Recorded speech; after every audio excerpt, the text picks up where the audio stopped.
സീരിയസിൽ ഞാൻ അതിൻ്റെ ഒരു സക്സസ് ആസ്വദിക്കുന്നുണ്ട്. ഇപ്പം ഞാനിങ്ങനെ പേടിക്കും, ഇത്രയും ഞാൻ ഡിസേർവ് ചെയ്യുന്നുണ്ടോ, ഇത് നാളെ ഇതില്ലാണ്ടാവുമ്പോൾ എനിക്ക് പേടിയാവോ എന്നൊക്കെ വിചാരിച്ച് ഞാനിങ്ങനെ ഹോൾഡ് ചെയ്യും. അപ്പം അമ്മയും എൻ്റെ ഫ്രണ്ട്സും അല്ലെങ്കിൽ ചുറ്റുമുള്ള ആൾക്കാരൊക്കെ പറയും ഇത്രയും വർഷം ഇൻഡസ്ട്രിയിൽ നിന്നില്ലേ, അപ്പം ഇപ്പം ഈ കിട്ടുന്നത് ഇത് ആസ്വദിക്കും. നാളെ ഉണ്ടോ ഇന്നലെ ഉണ്ടോ എന്നൊന്നും ആലോചിക്കണ്ട. സിനിമയിൽ ഇന്ന് മാത്രമേ ഉള്ളൂ. അപ്പം നാളെ ചിലപ്പോൾ ഇവരൊന്നും തന്നെ മൈൻഡ് ചെയ്യില്ല. പക്ഷേ ഇന്ന് ഇത് ആസ്വദിക്കും. ഈ ആസ്വദിക്കുന്നതിനിടയിലും എന്തിനാണ് അത് പേടിച്ചിട്ട് അയ്യോ നാളെ ഇല്ലെങ്കിൽ എന്ത് ചെയ്യും, എന്തിനാണ് അങ്ങനെ ആലോചിക്കണേ? നാളെ ഉണ്ടാവോ ഉണ്ടാവില്ല, ചിലപ്പോൾ ഉണ്ടായാലോ.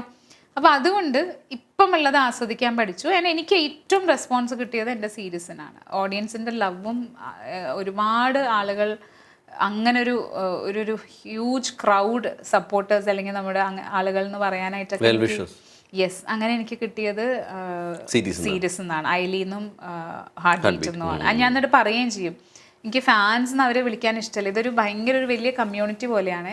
അവർ തമ്മിൽ അങ്ങോട്ടും ഇങ്ങോട്ടും മ്യൂച്വലി ഹെൽപ്പ് ചെയ്യുന്നുണ്ട്. പലരും ജോലിക്കും, പലരും അങ്ങോട്ടും ഇങ്ങോട്ടും ഗിഫ്റ്റ് ചെയ്യുന്നു, ലാപ്ടോപ്പ് ഗിഫ്റ്റ് ചെയ്യുന്നു, സൈക്കിൾ ഗിഫ്റ്റ്. ആ ഒരു വലിയ ഗ്രൂപ്പ് സ്ത്രീകൾ, പുരുഷന്മാരും ഉണ്ട്, പക്ഷെ സ്ത്രീകളാണ് കൂടുതലും. അപ്പം ഞാൻ പറയും നമ്മളങ്ങനെ അങ്ങോട്ടും ഇങ്ങോട്ടും മ്യൂച്വലി ഇപ്പോൾ അവർ എന്നെയും മോട്ടിവേറ്റ് ചെയ്യുന്നുണ്ട്. അവരുടെ സപ്പോർട്ട് എനിക്ക് കോൺഫിഡൻസ് തരുന്നുണ്ട്, എനിക്ക് എൻകറേജ്മെൻ്റ് ആണ്, ഞാൻ ചെയ്യുന്നത് ശരിയാവുന്നുണ്ട് എന്നുള്ളൊരു കോൺഫിഡൻസ് ഉണ്ട്.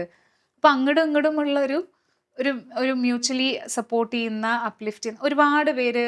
തമിഴ് രാഷ്ട്രീയത്തിൽ നോക്കൂ, എല്ലാവരും തന്നെയാണ് ചോദിക്കുന്നത്. പക്ഷെ ഞാൻ എവിടെയും രാഷ്ട്രീയത്തിൽ പോയില്ല.